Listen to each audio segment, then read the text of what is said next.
नमस्कार, स्वागत है आप सभी का आपके अपने YouTube चैनल एनविसा क्लासेस में। आज की क्लास बहुत ही महत्वपूर्ण है। आज मैं आप सभी के समक्ष हाजिर हूँ बुद्धि नामक टॉपिक के साथ। आज हम बुद्धि के बारे में अध्ययन करेंगे। जैसा कि आप सभी देख सकते हैं, लिखा हुआ भी है बुद्धि, इंटेलिजेंस। बुद्धि क्या होती है, बुद्धि का अर्थ क्या है, बुद्धि की परिभाषाएं क्या है, बुद्धि की विशेषताएं क्या है, इन सभी का अध्ययन आज हम इस क्लास में करेंगे। तो हमारे साथ बने रहिए, वीडियो को अंत तक जरूर देखिए। और यह जो आज की क्लास है, यह सिर्फ आपके बीएड के लिए नहीं बल्कि आपके भावी एग्जाम जो है, आपके कंपटीशन के एग्जाम है, टीचर वैकेंसी हो गई या फिर टेट के एग्जाम हुए, सुपर टेट के एग्जाम हुए, सी टेट के एग्जाम हुए, जो भी आपके स्टेट टेट के एग्जाम हैं, उसमें भी यह आपके बुद्धि से कम 1 या 2 प्रश्न आते हैं। इसलिए बहुत ही अच्छे ढंग से अध्ययन करिए, ठीक है। और जहां न समझ आए वहां कमेंट के माध्यम से आप हमसे पूछ सकते हैं या हमें व्हाट्सएप कर सकते हैं, ठीक है। किसी भी तरह से कोई समस्या हो आप कमेंट करके पूछ लीजिए, ठीक है। तो बिना देर किए हुए आज हम शुरू करेंगे आज की क्लास। देखिए, सबसे पहले बुद्धि को समझिए कि बुद्धि होती क्या चीज है। जैसे कि लोग कहते हैं गांव देहात में या फिर अन्य जगह भी कि आपकी बुद्धि कम है, आपके पास तो बुद्धियां नहीं है एकदम, ठीक है, ये मोटी बुद्धि के हैं, ठीक है। ऐसे ऐसे शब्द आपको प्रायः सुनने को मिलते हैं। लेकिन क्या आपने कभी बुद्धि को देखा है? किसी की भी बुद्धि को क्या किसी ने देखा है आज तक कि इनके पास इतनी बुद्धि है, इनके पास इतनी बुद्धि, इनके पास इतना बुद्धि है? ऐसा कभी हुआ आज तक? नहीं हुआ है।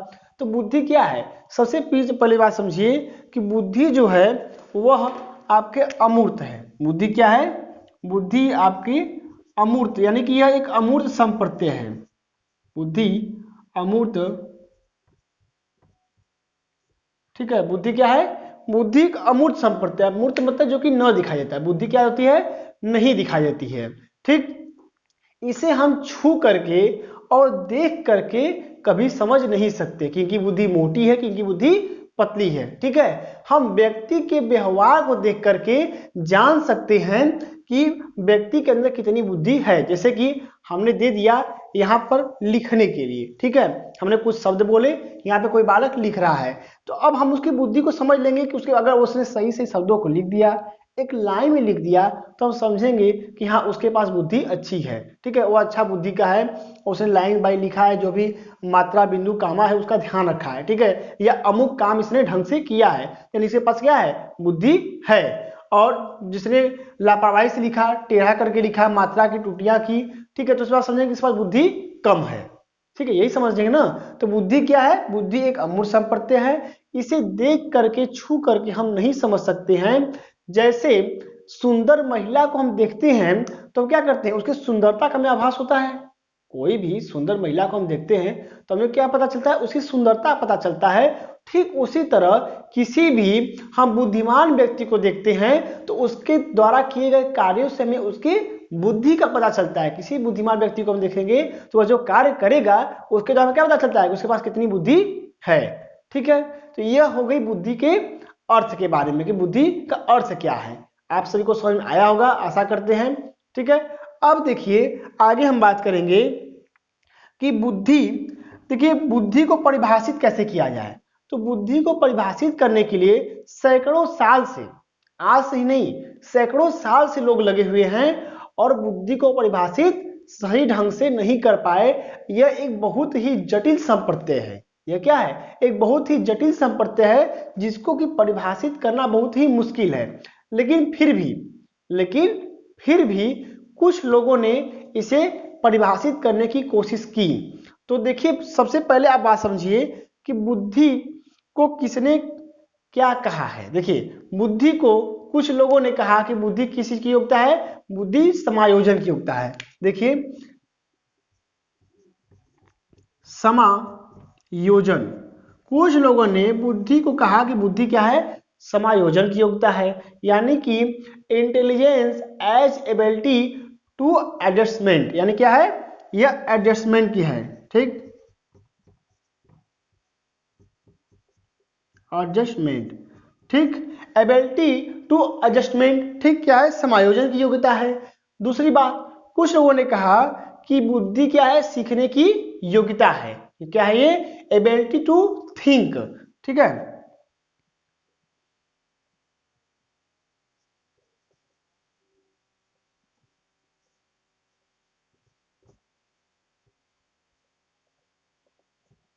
देखिए बुद्धि क्या कहा कि बुद्धि जो है यह क्या है? सीखने की योग्यता है।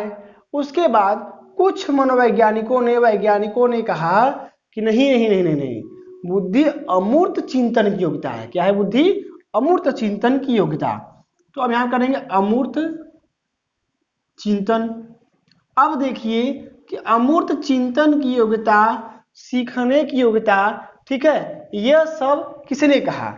यानी कि एडजस्टमेंट, ठीक है, एबिलिटी ऑफ लर्निंग, सीखने की योग्यता है तो एबिलिटी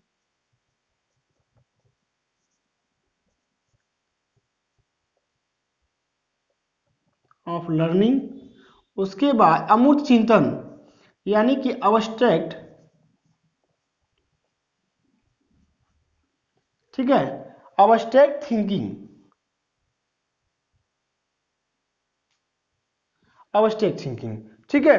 तो कुछ लोगों ने कहा समायोजन की योग्यता है बुद्धि, सीखने की योग्यता किसी ने कहा, और किसी ने कहा कि बुद्धि अमूर्त चिंतन की योग्यता है। तो अब हम कुछ में देखेंगे कि नाम किसने किसने क्या कहा है। तो देखिए एक स्टर्न थे, एक बर्ड थे और एक क्रूज थे। कौन कौन थे देख लीजिए, स्टर्न, बर्ड नाम याद रख लीजिएगा, स्टर्न, बर्ड और क्रूज, ठीक है। और इसके साथ साथ एक नाम आता है फ्री मैन का। किसका? फ्री मैन का, ठीक है। Eastern, Burt, Cruise, Freeman, इन सभी लोगों ने कहा कि बुद्धि क्या है? बुद्धि समायोजन करने की योग्यता है। अब समझिए कि समायोजन का मतलब क्या होता है। देखिए समायोजन का मतलब ये है कि जैसे आप अपने घर पे दूध रोटी खाते हैं, ठीक है, आपका पसंदीदा भोजन क्या है? दूध रोटी। लेकिन आप कहीं रिलेशन में चले गए, वहां बन गई पनीर की सब्जी, ठीक है, तो आपने क्या किया? आपका तो पसंदीदा है नहीं, फेवरेट है नहीं, आप खाते उतना मन से नहीं है, लेकिन आपने वहां पे एडजस्टमेंट किया, आपने वहां पे समायोजन किया, और किसी ने पूछा कि पनीर की सब्जी बने खाएंगे, तो आप कहेंगे हाँ हाँ क्यों नहीं, खा सकते हैं, और आप उनके सामने मुस्कुराते हुए आपने पनीर की सब्जी खाई, तो समायोजन किया, ठीक है। तो यही है समायोजन। तो देखिए समायोजन किसने किसने कहा? स्टर्न, बर्ड, क्रूज, फ्रीमैन, इन सभी लोगों ने बुद्धि को समायोजन की क्या कहा? योग्यता कहा कि बुद्धि क्या है? समायोजन की योग्यता है, यानी कि जो अपने को जितना समायोजित कर सकता है उसमें उतनी ही मात्रा में बुद्धि पाई जाती है, ठीक है। उसके बाद देखिए सीखने की योग्यता किसने किसने कहा? तो देखिए सीखने की योग्यता यानी एबिलिटी ऑफ लर्निंग, इसे बकिंघम डियरवाल, नाम नोट कर लिए, बकिंघम, ये बकिंघम पैलेस नहीं है, ये बकिंघम नाम है, ठीक है, बकिंघम डियरवाल,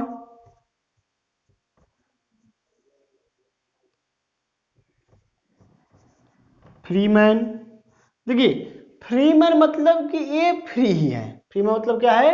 कि ये फ्री ही है, ठीक है। तो फ्रीमैन यहां भी हैं, फ्री है तो यहां भी हैं। उसके बाद कौन है? मैकडूगल है और थानडाइक हैं। तो मैकडूगल लिख लीजिए, मैकडूगल और थानडाइक, वो थानडाइक बिल्ली वाली ही हैं, ठीक है।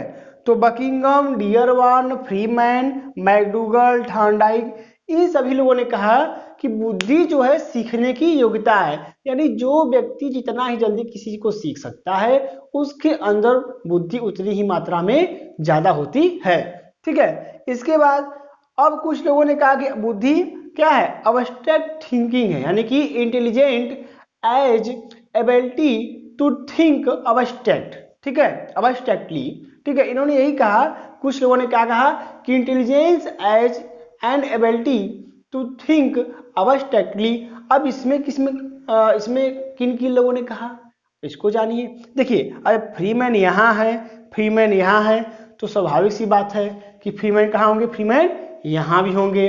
तो देखिए हम यहाँ पे लिखेंगे क्या? फ्रीमैन, क्योंकि ये फ्री है।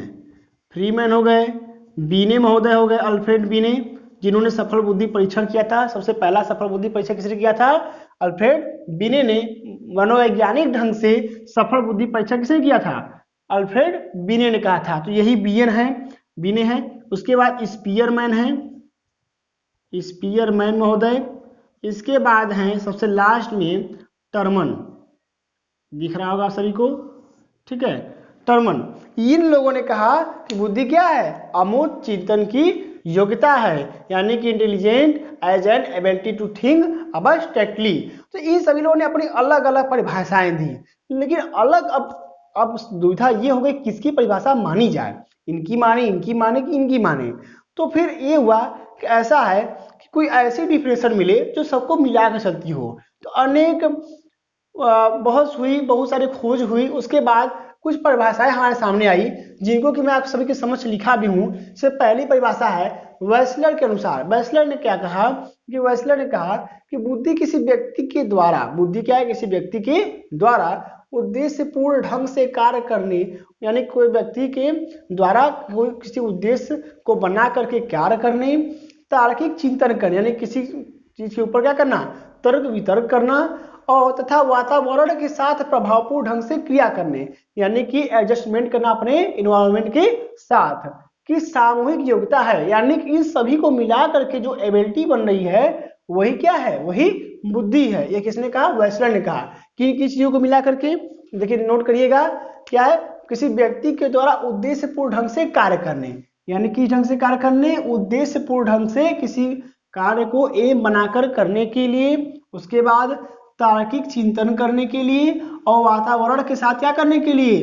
प्रभावपूर्ण ढंग से क्रिया करने। इन तीनों की सामूहिक योग्यता का नाम क्या है? बुद्धि है। यानी कि इसको तीनों को क्या किया? मिला दिया। तो कैसे मिला दिया? तो देखिए, उद्देश्यपूर्ण ढंग से कार्य करना, यानी क्या करना? सीखना, किस चीज को? सीखना। उसके बाद तार्किक चिंतन करना। तो तार्किक चिंतन करते हैं तो अमूर्त चिंतन करते हैं। जैसे दो और दो कितने होते हैं? दो दो चार होते हैं। तो क्या दो को देखा? नहीं देखा ना? क्या किया? तार्किक चिंतन किया, यानी कि अमूर्त चिंतन किया। तो ये अमूर्त चिंतन वाला भी आ गया, सीखने की योग्यता वाला भी आ गया, और वातावरण के साथ प्रभावपूर्ण ढंग से क्रिया करने, यानी क्या करना? समायोजन करना, एडजस्टमेंट करना। तीनों को मिलाकर के एक डिफिनेशन ये बन गई। समझ में आ रहा होगा आप सभी को? आगे देखिए, रॉबिन्सन के अनुसार रॉबिन्सन महोदय ने क्या कहा?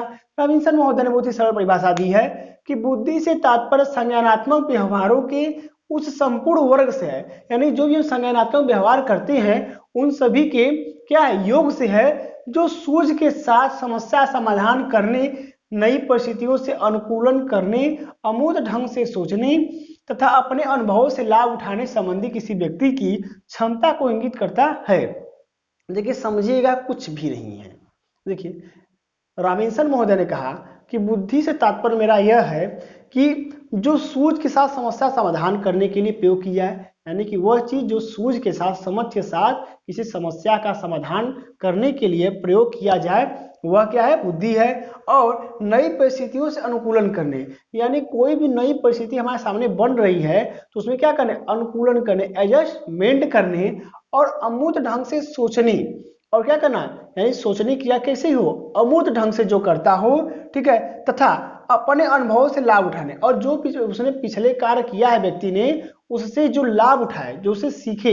जैसे किसी व्यक्ति ने पंखा बनाना आज से 2 साल पहले सीखा था, और उसके घर में पंखा बिगड़ गया है, तो अब पंखा बनाने जा रहा है, तो उसका जो गत अनुभव है वो उसमें कार्य करे, सहयोग करे, ठीक है, इससे संबंधी किसी व्यक्ति की क्षमता को। अब इन सभी क्षमताओं को जो इंगित करता है, जो क्या करता है, जो प्रदर्शित करता है, उसे क्या कहते हैं? हम बुद्धि कहते हैं।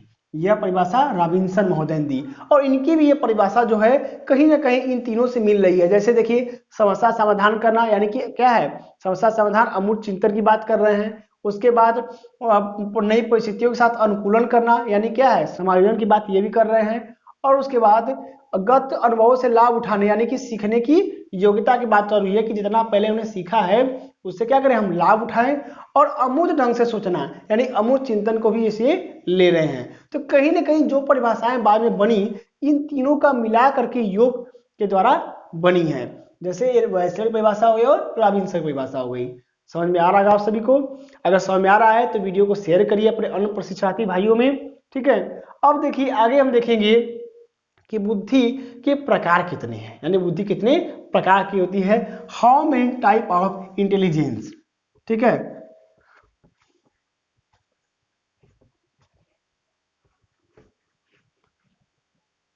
बुद्धि बहुत ही सरल चीज है, बस आप समझेंगे आपको अच्छे समझ में आएगी। जिन्होंने ग्रेजुएशन में अपने साइकोलॉजी पढ़ा है उनके लिए तो ये समझ कुछ भी नहीं है, बस वो एक बार रिवीजन कर लेंगे तो उन्हें समझ में आ जाएगा।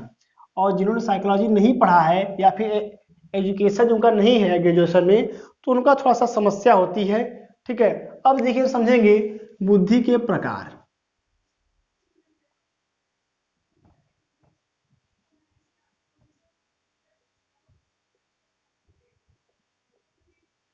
अब देखिए बुद्धि के प्रकार दो लोगों ने अपने हिसाब से बताया। देखिए कभी भी जल्दी सहमति किसी चीज पे नहीं बनती है। जैसे हम ये पानी है, ठीक है, क्या है ये आपका पानी है, तो हमारी आंख से यह है कि यह पानी समझिए आधा गिलास क्या है भरा है गिलास, ठीक, तो हम कहें गिलास क्या है आधा भरा हुआ है। और कोई दूसरा व्यक्ति देखेगा तो बोलेगा गिलास आधा खाली है। तो अपना अपना नजरिया होता है किसी चीज को देखने का। तो देखिए सबसे पहले बात करेंगे हम थार्नडाइक की। इसकी थार्नडाइक की। थार्नडाइक ने भी बंटवारा किया है बुद्धि का, ठीक है, और गैरिट महोदय ने भी बंटवारा किया है बुद्धि का। तो हम दोनों लोगों के हिसाब से देखेंगे कि थार्नडाइक और गैरिट महोदय ने क्या कहा। तो थार्नडाइक ने कहा कि व्यक्ति में 3 प्रकार की बुद्धि होती है। कितने प्रकार की? 3 प्रकार की। एक होती है यांत्रिक बुद्धि, ठीक है, एक होती है सामाजिक बुद्धि,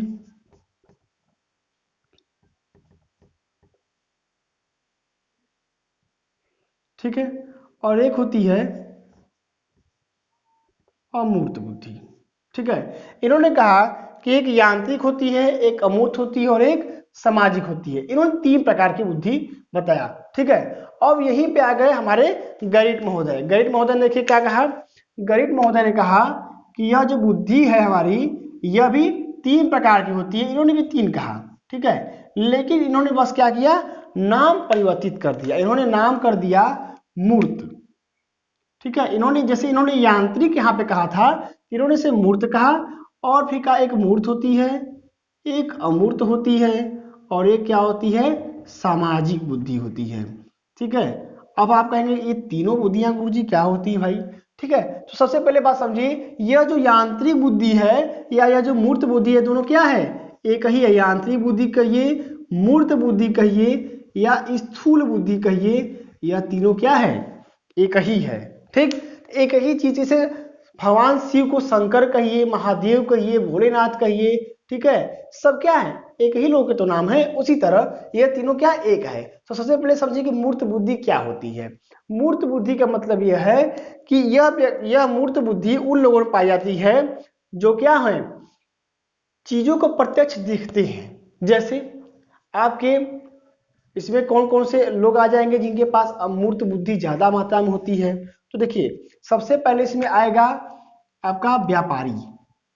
व्यापारी, ठीक है, जो व्यापारी वर्ग है यह जैसे आप गए अपना धान बेचने के लिए, चावल बेचने के लिए, व्यापारी क्या करेगा उसमें से नमूना लेगा, उसे देखेगा। कोई चीज अगर कोई देख रहा है तो क्या है वो मूर्त है, दिखाई दे रही है।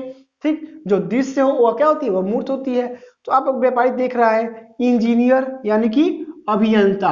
अब अभियंता वो बिजली का भी हो सकता है, ठीक है, चाहे किसी चीज का भी अभियंता है, तो वह किसी चीज को देखेगा कि यहाँ से समस्या है तभी ना उसे बनाएगा। तो अभियंता, व्यापारी, इन लोगों में मूर्त बुद्धि ज्यादा मात्रा में पाई जाती है। ठीक है, अब देखेंगे कि अमूर्त बुद्धि किन में होती है ज्यादा। तो देखिए अमूर्त बुद्धि जो होती है वो यानी कि वह बुद्धि जो कि क्या हो दिखाई न दे। यानी कि ऐसे लोगों में जिनमें अमूर्त बुद्धि ज्यादा मात्रा में पाई जाती है, ऐसे लोग क्या करते हैं मतलब चीजों को बिना देखे कि क्या कहते हैं कल्पना कर करके अपना कार्य करते हैं। कहेंगे ऐसे कौन कौन से लोग हैं। तो देखिए सबसे पहले ऐसे लोगों में हमारे हैं दार्शनिक। अब जो दार्शनिक होते हैं वह क्या किसी चीज को देखते हैं, किसी चीज को नहीं देखते हैं। वह क्या करते हैं वह बिना देखे ही किसी चीज का वर्णन करते हैं। दार्शनिकों में अमूर्त बुद्धि ज्यादा होती है। जैसे वो समाधि लिए अपना, ठीक, और वो बात सोच रहे हैं कि हाँ आत्मा ये है, परमात्मा ये है, या फिर जो भी चीज है जिस दार्शनिक का जो भी क्षेत्र है वह क्या होता है बिना चीजों को देखे आपको बताते हैं, वर्णन करते हैं। उसके बाद कौन है कलाकार। जो कलाकार होते हैं उनमें भी यह बुद्धि पाई जाती है। देखिए कलाकार क्या करता है, कलाकार चीजों को कल्पना करता है। जैसे उसे एक मूर्ति बनानी है तो मूर्ति पहले से बना चुकी ना, वह पहले सोचेगा कि हाँ हम एक मुंह बनाएंगे, मुंह में एक आंख बनाएंगे, एक नाक बनाएंगे, फिर एक मुंह बनाएंगे। अपनी कल्पना के अनुसार वो चित्रों क्या करता है, कलाकार बनाता है। ठीक है, तो कलाकार में भी अमूर्त बुद्धि पाई जाती है। इसके बाद हमारे वैज्ञानिकों में भी अमूर्त बुद्धि पाई जाती है, क्योंकि इसे अगर किसी वैज्ञानिक को अगर कुछ बनाना है तो वह क्या करता है, उसकी कल्पना ही तो करता है, पहले बना सुन देता है। अगर वैज्ञानिक को हेलमेट बनाना है तो हेलमेट कल्पना करेगा कि किसी व्यक्ति का सर ऐसा है तो हम एक ऐसा चीज बनाएंगे जो उसके चारों तरफ घेरती हो, सामने शीशा लगा हो, देखती हो। ठीक है, तो क्या करेगा, पहले किसी का प्रारूप बनाएगा। तो इसमें क्या आ जाएंगे आपके, इसमें हमारे वैज्ञानिक महोदय भी लोग आ जाएंगे। समझ में आ रहा होगा। ठीक है, देखिए तो ये होगी मूर्त बुद्धि, अमूर्त बुद्धि। अब सामाजिक बुद्धि किसमें होती है, अब गांव में चुनाव आ गए हैं, ठीक है, प्रधानी का माहौल है, जिला पंचायती का माहौल है, ठीक है, बीडीसी के लिए भी उम्मीदवार है, तो इसमें आपको सामाजिक बुद्धि देखने को बहुत ज्यादा मिलेगा। मैं पहले बता दे रहा हूँ, जो नहीं भी जानता है आपको वो भी आपका पैर छुएगा। तो सामाजिक बुद्धि यानी कि जो ऐसे लोग जो होते हैं बहुत ज्यादा क्या होते हैं, सामाजिक होते हैं, समाज ज्यादा समझ देते हैं, जिनके पास सामाजिक बुद्धि ज्यादा मात्रा में होती है। तो ऐसे लोग में कौन हो जाएंगे, ऐसे लोग हो जाएंगे राजनेता। ठीक है, अब राजनेता कह लीजिए, ठीक है, या नेता कह लीजिए, यह सभी क्या है, राजनेता। इन सभी लोगों में सामाजिक बुद्धि आती है। ठीक है, इन लोगों में सामाजिक बुद्धि ज्यादा मात्रा पाई जाती है। तो अब एक प्रश्न बनता है कि टीचर में कौन सी बुद्धि पाई जाती है। ठीक है, तो जो अध्यापक होता है, अध्यापक में तीनों ये तीनों बुद्धियां पाई जाती हैं। ठीक है, अध्यापक में कौन सी बुद्धि पाई जाएगी, यह तीनों बुद्धि। वह मूर्त बुद्धि भी है, क्योंकि वह क्या करता है, पढ़ाता है तो बच्चों को देखता है या पाठ्य पुस्तक को देखता है। अमूर्त बुद्धि होती है। और सामाजिक बुद्धि इसलिए होती है कि वह छात्रों से परस्पर क्या करता है, सहयोगात्मक भावना उसके अंदर रहती है, छात्रों से व्यवहार करके ही वो अपना शिक्षण कार्य आगे बढ़ाता है। ठीक है, तीनों प्रकार की बुद्धि होती है। अब डॉक्टर में कौन सी बुद्धि होती है, तो डॉक्टर क्या करता है, चीजों को देखता है। जैसे कान का डॉक्टर तो कान को ऐसे देखेगा, दांत का दांत देखेगा, ठीक, आंख का तो आंख को ऐसे करके देखेगा। तो डॉक्टर में मूर्त बुद्धि पाई जाती है, क्योंकि वह क्या करता है, वो चीजों को देखता है। समझ में आ रहा होगा आपको बात। ठीक है, तो यह हो गई बुद्धि के प्रकार की बात कि बुद्धि के दो प्रकार, बुद्धि को दो वैज्ञानिकों ने दो अलग अलग भागों में बांटा। गैरिट ने मूर्त अमूर्त सामाजिक कहा, थॉर्नडाइक ने यांत्रिक अमूर्त सामाजिक कहा।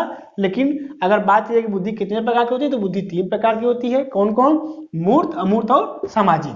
ठीक है, समझ गए होंगे बात। अब हम आगे देखेंगे कि बुद्धि की विशेषताएं क्या क्या है। ठीक है, बने जैसा कि आप सभी देख सकते हैं, हमने बुद्धि की विशेषताओं को यहाँ पे लिखा है।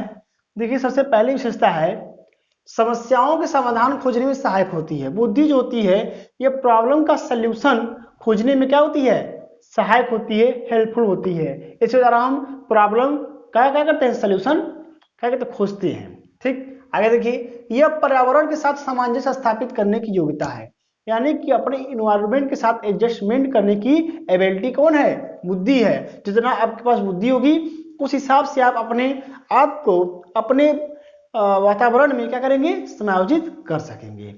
ठीक है, तीसरा देखिए, बुद्धि अमूर्त चिंतन की योग्यता। हमने अमूर्त चिंतन बताया कि बुद्धि के द्वारा आप चीजों को न रहते हुए भी क्या करेंगे, अमूर्त चिंतन कर सकेंगे। जैसे आपने कहीं पे घोड़ा देखा है, अब किसी ने पूछा आपसे घोड़ा किस रंग का था, तो आप अमूर्त चिंतन करके उस घोड़े को रिकॉल करके फिर से याद करके आप बता सकते हैं घोड़ा काले रंग का था। ठीक, आगे देखिए, यह अनुभव से लाभ उठाने की योग्यता है। बुद्धि अपने एक्सपीरियंस से क्या है, लाभ उठाने की योग्यता है। इससे हम फायदा ले सकते हैं अपने अनुभव से। तो अपने अनुभव से व्यक्ति कैसे किसके द्वारा फायदा ले सकता है, बुद्धि के द्वारा। आगे देखिए, बुद्धि व्यक्ति की जन्मजात शक्ति है, यानी कि किसी भी व्यक्ति की जो जन्मजात शक्ति होती है, जन्म से ही शक्ति जो होती है वो क्या है, बुद्धि है। ऐसा नहीं कि किसी व्यक्ति की बुद्धि जन्म के समय ज्यादा होती है और बड़े होने में कम हो जाती है, ऐसा कुछ नहीं है। हाँ, जैसे कोई बच्चा है, पढ़ने बहुत शुरुआत में तेज होता है, क्लास 1 से लेकर 8 तक बहुत ही तेज होता है, 9, 10, 11 में जाकर के वो अपना प्रदर्शन थोड़ा खराब करता है। ठीक है, तो वह क्या कि ऐसा नहीं कि उसकी बुद्धि कम हो गई है, बुद्धि उसके अंदर उतना ही है, बस उसने अपना ध्यान कहीं और लगा लिया है, उसने अपना ध्यान मोबाइल में लगा लिया है, पबजी खेलने में लगा लिया है, जो भी है। ठीक है, तो बुद्धि क्या है, व्यक्ति की जन्मजात शक्ति होती है। आगे देखिए, बुद्धि व्यक्ति की कठिन परिस्थितियों व समस्याओं को सरल बनाती है। व्यक्ति की जो भी कठिन परिस्थितियां हैं या व्यक्ति की जो भी समस्याएं हैं, इनको सरल कौन बनाता है? व्यक्ति की बुद्धि बनाती है। जैसे आपको मोबाइल खरीदना है, आपके पास समस्या यह है कि आपके पास पैसे नहीं हैं, तो अगर आपके पास बुद्धि है तो अपने किसी मित्र से उधार ले सकते हैं, उससे मांग सकते हैं, या अपने माता जी या पिताजी को उनकी सेवा करके या फिर उनको बहका करके फुसला करके, जैसे भी जो भी माध्यम है, ठीक है, उसके द्वारा आप सभी क्या कर सकते हैं? अपनी समस्या को हल कर सकते हैं, उसे पैसा ले सकते हैं। ठीक है, आगे देखिए, बुद्धि पर पर्यावरण व वंशानुक्रम का प्रभाव पड़ता है। बुद्धि पर किसका प्रभाव पड़ता है? पर्यावरण का और वंशानुक्रम का। यानी कि जिस तरह का आपका पर्यावरण होगा या वंशानुक्रम होगा, हेरिडिटी होगी, उस तरह की आपकी बुद्धि होगी। अभी इसको हम एक्सप्लेन करेंगे आगे।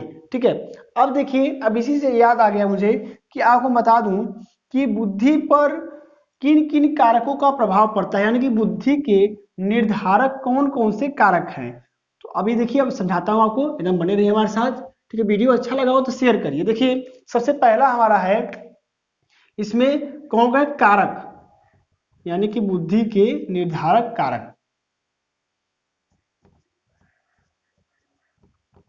निर्धारक कारक, देखिए बुद्धि के निर्धारक कारक की अगर बात कही जाए तो दो होते हैं। कौन कौन? पहला होता है वातावरण, ठीक है, और दूसरा होता है वंशानुक्रम।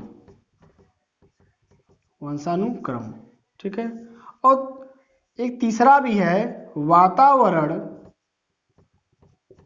प्लस वंशानुक्रम।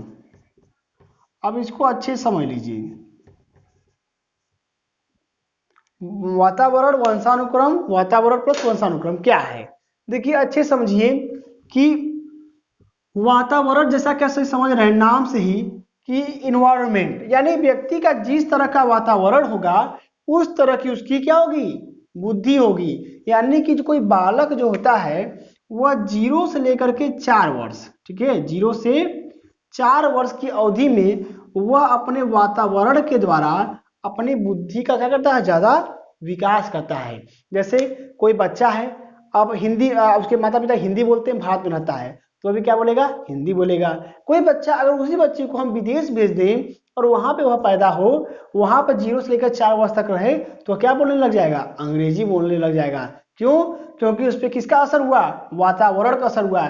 जैसा माहौल होगा, जैसी संगत होगी, उसी तरीके से आपकी बुद्धि होगी। ठीक है, अगर आप अराजक तत्वों के साथ रहेंगे तो आपकी बुद्धि क्या हो जाएगी? बुद्धि भ्रष्ट हो जाएगी। ठीक है, तो देखिए यही बात है। तो वातावरण यानी कि जो हमारे इन्वायरमेंट का असर पड़ता है किसी के व्यक्तित्व के ऊपर, किसी की बुद्धि के ऊपर, तो वही क्या है? वही बुद्धि का निर्धारक कारक है वातावरण। हालांकि मनोवैज्ञानिकों में बहुत ही मतभेद रहा कि बुद्धि को कौन सा तत्व निर्धारित करता है, वातावरण निर्धारित करता है कि वंशानुक्रम निर्धारित करता है। ठीक है, बहुत समय तक संघर्ष चलता रहा और अंत में माना गया कि वातावरण और वंशानुक्रम दोनों के द्वारा बुद्धि का निर्धारण होता है। ठीक है, आगे देखिए, अच्छा वातावरण प्रदान करके हम बालक की बुद्धि लब्धि को क्या कर सकते हैं? जो बालक की आईक्यू होती है उसको हम बढ़ा सकते हैं। क्या कर सकते हैं? प्लस कर सकते हैं, बढ़ा सकते हैं। अब देखिए, यह वातावरण को निर्धारक कारक किसने किसने माना है? तो देखिए, बेंजामिन ब्लूम, एक नाम है बेंजामिन ब्लूम, नाम सुना होगा आपने, तथा क्लार्क व क्लार्क, जैसे क्रो एंड क्रो होता है उसी तरह क्लार्क और क्लार्क हैं। इन दोनों लोगों ने कहा कि बुद्धि के निर्धारक कारक क्या है? वातावरण है। जिस प्रकार का वातावरण होगा उस प्रकार की बुद्धि होगी। अब देखिए, बात करते हैं वंशानुक्रम की, यानी हेरिडिटी की। हेरिडिटी में क्या है? हेरिडिटी को सर्वाधिक बल किसने प्रदान किया? गाल्टन ने। देखिए, गाल्टन महोदय हैं, यह भी एक मनोवैज्ञानिक हैं, इन्होंने किताब लिखी थी हेरिडिटी जीनियस। क्या किताब लिखी थी? याद कर लीजिएगा, क्या लिखी थी? Heredity genius. लिख भी देता हूं, हेरिडिटी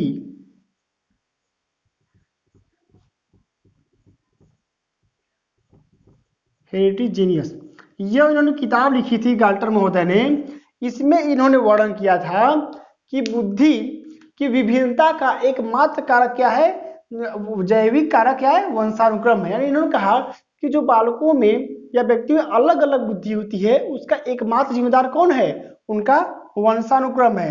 यानी कि अगर उनके माता पिता क्या हैं, अच्छी बुद्धि लब्धि वाले तेज तराक हैं तो उनके बच्चे भी तेज तराक होंगे। अगर माता पिता उनके मंद बुद्धि के हैं तो 90% गारंटी है कि जो बालक होगा वो भी क्या होगा, मंद बुद्धि वाला ही होगा या सामान्य बुद्धि वाला होगा। लेकिन उच्च बुद्धि लब्धि, ठीक है, उच्च बुद्धि लब्धि वाला कभी नहीं हो सकता है। ठीक है, और इसी इन जो गार्टन महोदय थे इन्हीं का समर्थन करते हुए टर्मैन, किसने, टर्मैन ने कहा, नाम नोट कर लीजिएगा, किसने, टर्मैन ने। टर्मैन ने कहा कि हाँ मैं इनकी बातों का क्या करता हूँ, समर्थन करता हूँ। जो बालक की बुद्धि लब्धि होती है उसमें 70 से 80%, कितना, 70 से 80% जो योगदान होता है बालक की बुद्धि में वह किसका होता है, वंशानुक्रम का होता है। यानी 70 से 80% योगदान बालक की बुद्धि को बढ़ाने में किसका होता है, बालक की बुद्धि पर किसका असर पड़ता है, वंशानुक्रम का असर पड़ता है। और बाकी जो 20% योगदान है वह वातावरण का असर पड़ता है। जैसे आपके माता पिता उच्च बुद्धि लब्धि वाले हैं लेकिन आप वातावरण आपका क्या है, खराब है, तो आप जो भी कार्य करेंगे उसमें अगर आप चोरी कर रहे हैं तो आप क्या रहेंगे, चोरी में बहुत ही फास्ट होंगे, आप चोरी में तेज होंगे। क्यों तेज होंगे, क्योंकि आपके जो वंशानुक्रम है वह क्या है, आपके माता पिता तीव्र बुद्धि लब्धि के थे, ठीक है, उनका आईक्यू ज्यादा था, इसलिए आपके भी आईक्यू ज्यादा है। लेकिन वंशानुक्रम यानी वातावरण के कारण आप क्या पद से भ्रष्ट हो चुके हैं। तो यही है। फिर इसके बाद बहुत दिनों तक विवाद इन दोनों लोगों में चलता रहा कि वातावरण को, कुछ लोगों ने कहा कि नहीं वातावरण का असर पड़ता है, कुछ लोगों ने कहा नहीं वंशानुक्रम का असर पड़ता है। और सबसे लास्ट में एक निश्चित समाधान आया कि ऐसा है कि वातावरण और वंशानुक्रम इन दोनों का असर पड़ता है बालक की बुद्धि पर। ठीक है, ये वातावरण और वंशानुक्रम ये दोनों ही बुद्धि के क्या हैं, बुद्धि के निर्धारक कारक हैं। यानी कि जिस तरीके का वंशानुक्रम होगा, ठीक है, और जिस तरीके का वातावरण होगा उसी तरीके का बालक का बुद्धि होगी, उसी तरीके से बालक का बुद्धि का विकास होगा। तो इस तरह से आज हमने अध्ययन किया बुद्धि लब्धि किसे कहते हैं इसका। ठीक है, अब हम आगे अध्ययन करेंगे कि बुद्धि के सिद्धांत क्या हैं। ठीक है, हमारे साथ बने रहिए, तब तक के लिए धन्यवाद।